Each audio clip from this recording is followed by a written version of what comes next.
morning, everyone. Thank you for joining us. You are here today with Treasury Secretary Scott Bessent, and he'll deliver some very short remarks, then we'll go right to your questions. Thanks a lot. Good. Thank you all for coming. As Elliot said, I got some short remarks. It's a pleasure to join you this morning here at USA House and Freedom 250. Today marks 1 year since President Trump's historic return to office, and the United States enters its 250th year from a position of great economic strength. We are, by all measures, the strongest place for capital in the world. President Trump has led a 12-month transformation of the U.S. economy. Our capital markets are unmatched in their depth and breadth. Economic growth reached approximately 4% in the president's first 2 full quarters in office and exceeded 5% in the fourth quarter, and the Atlanta GDP Fed now is showing 5.3%. This has been driven by investment, productivity gains, and resilient consumer demand. In parallel, inflationary pressures have moderated, labor force participation has strengthened, and private capital formation has accelerated. Wages have grown every single month since President Trump has been in office, and the American worker is strong and resilient. President Trump and I were at a Ford plant in Dearborn, Michigan last week, and that was borne out there.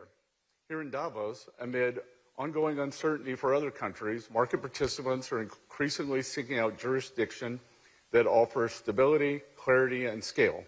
The United States continues to lead across all 3 dimensions, which is why the rest of the world wants to grow with us and invest with us, and we welcome them with open arms. Taken together, President Trump's policies have delivered a historic economic comeback for both Wall Street and Main Street in record time. For too long, Main Street has been overlooked. President Trump's policies have put American workers first, the backbone of our economy. This leads to prosperity. When our nation prospers, everyone wants a cut. The smart money is on America, and we welcome our partners who want to build, innovate, and expand alongside us. There's rarely been a more compelling case for investing in America, and we invite you all to join in this 250th year and to be part of the next 250 years. So, thank you, Mr. Secretary. Let's take questions just so you guys are tracking. We have about 20 minutes. I'm going to start in the back there. Please state your name and outlet. Thank you.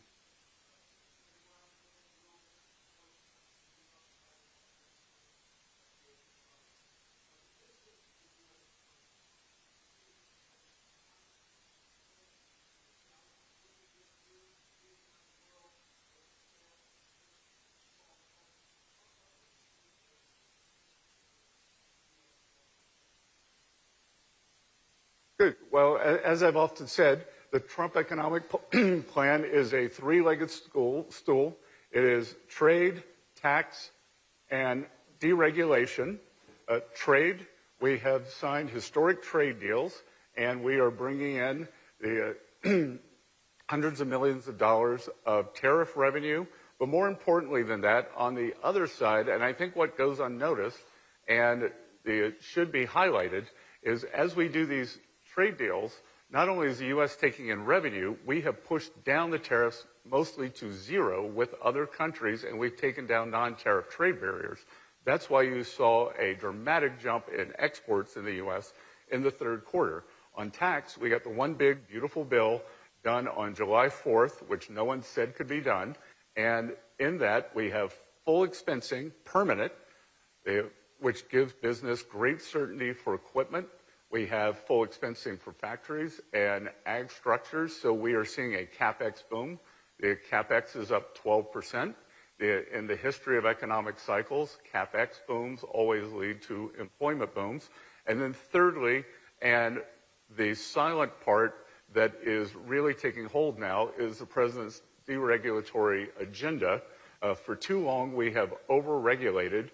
We are in Europe, the center of the great regulatory morass. The Draghi reports came out and said that Europe needs to deregulate. President Trump has taken the initiative and deregulated, whether it's what the Treasury does in financial markets. We are safely and soundly deregulating the banking and financial system. According to Oliver Wyman, we may have added $2.5 trillion in lending capacity, which will help finance our AI boom. In energy, we are making it possible to drill in the U.S. again. And in, excuse me, in every other industry, we are cutting back regulation, and that is leading to great certainty for businesses. We have, in the U.S., we have tax certainty, regulatory certainty, and energy certainty, which makes the U.S. the best place in the world to come and invest.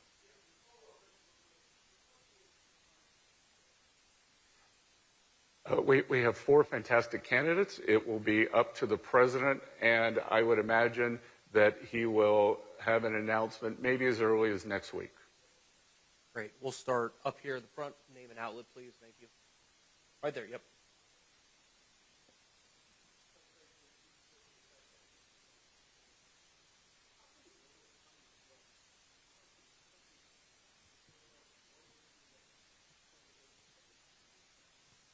What's going to happen with the U.S. agreements on tariffs with the U.K. and the EU in light of these new tariff threats over Greenland? And why should any country ever enter a trade agreement with this administration when one day to the next the goalposts could change? And how do companies, you just mentioned certainty and just mentioned capital expenditures. If I'm a corporate executive, how do I know how to make decisions about future investments, about CapEx, if I don't know what my costs and fees and customs duties I'm going to face in the future? Well, again, I would say this is the same kind of hysteria that we heard on April 2nd. There was a panic. And what I'm urging everyone here to do is sit back, take a deep breath, and let things play out. As I said on April 2nd, the worst thing countries can do is escalate against the United States. Back then, only one country, China, escalated. We ended up in an unfortunate tit-for-tat in tariff raises. We ended up at 145, 125. Through President Trump's good relations with Party Chair Xi, we have managed to stabilize that relationship and given great certainty. And as far as your question about the additional tariffs, what President Trump is threatening on Greenland is very different than the other trade deals. So I would urge all countries to stick with their trade deals. We have agreed on them, and it does provide great certainty. Great. Thank you. We'll take the next question, please. Let's start here in the front row with the laptop. Please state your name and outlet. Tim Bartz from German magazine Der Spiegel. If it's true that your economic policies are so successful, why doesn't it resonate with the American people? Your president and the government is highly unpopular in your country. Are they not able to understand what you have achieved, or what's the reason for that? Great question. I can tell you what we are not going to do. We are not going to do what the Biden administration did, and I believe the American people still have inflation PTSD from the biggest inflation in 49 years, and the Americans, they are right to be upset. The Biden administration created an affordability crisis like we have not seen.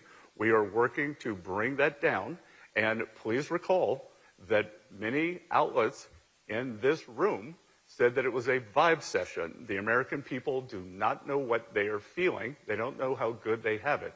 What I believe is that the policies will take root and that we are going to see a very, very strong economy this year. We could see 5%, between 4-5% real growth, which would mean 7 or 8% nominal growth. And to answer your question, you may not understand the nuances of the way the U.S. tax bill worked, but part of it is a timing problem. When we did the One Big Beautiful Bill on July 4th, which included the president's signature policies for working Americans, no tax on tip, no taxes on overtime, no taxes on Social Security, deductibility of auto loans. If you buy an American car, the IRS, which I am also the commissioner of, did not give withholding guidance. So Americans continued paying at the same rate. So in the first quarter, we are going to see substantial tax refunds, maybe up to $1,000 for working households, $1,000 per worker. So we will see these substantial tax refunds.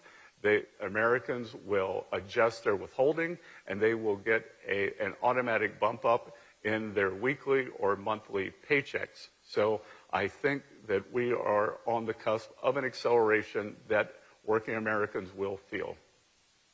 Thank you. We'll take the next question. Let's please go right here, ma'am, with the